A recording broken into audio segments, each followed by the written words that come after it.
Sa ilalim ng Administrasyong Duterte, naitaas ang sahod ng government nurses na ilang taon nang pinakahihintay ng ating frontliners. Mula sa salary grade 11 para sa entry level, naiangat ito sa salary grade 15. Ibig sabihin, kung noon ay 23,877 pesos lamang ang buwanang sahod ng Nurse 1, umangat na ito sa 33,575 pesos. Sa termino ring ito, naiangat ang sahod ng mga sundalo, pulis, bombero, jail officers at iba pang mga kawani ng gobyerno.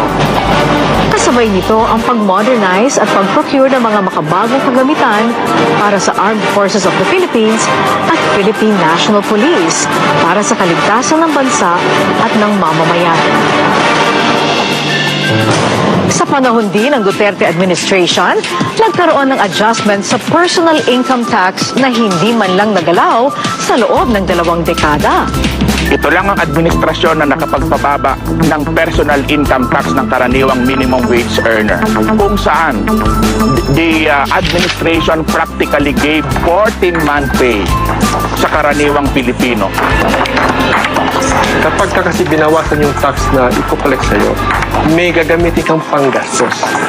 At ibig sabihin, ang ekonomiya natin ay lalago kasi maraming pera na nagsisirculate. On the side of the business community naman, yung pagkakaroon ng lesser tax na binabayaran ay nahahawakan nila yung kapital nila at maaari nila itong invest sa iba pang mga businesses. Yun nga ang sinasabi natin, hindi na kailangang taasan ng taxes para umunlad ang isang bansa, para may magastos siya.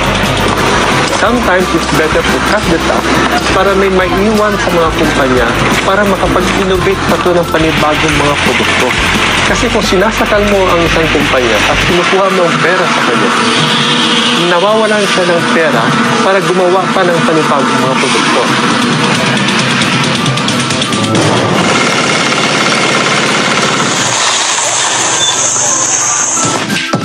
Sa Duterte administration, naisabatas ang Rice Tarification Law na nagpababa sa presyo ng bigas na isa sa mga pangunahing produkto na kinokonsumo ng mga Pilipino. Sa administrasyon ding ito, naisoli sa Pilipinas ang mga Balangiga Belt na kinuha ng mga sundalong Amerikano mahigit 1 siglo na ang nakalilipas.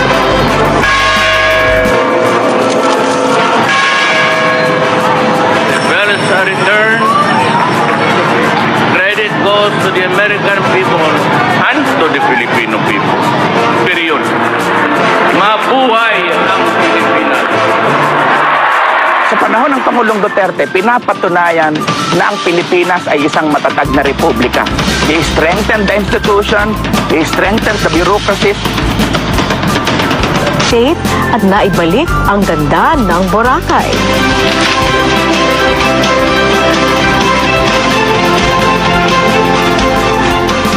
At nalinis naman ang Manila Bay na ilang dekada nang napabayaan. Kasama ba namin kayo sa challenge nito?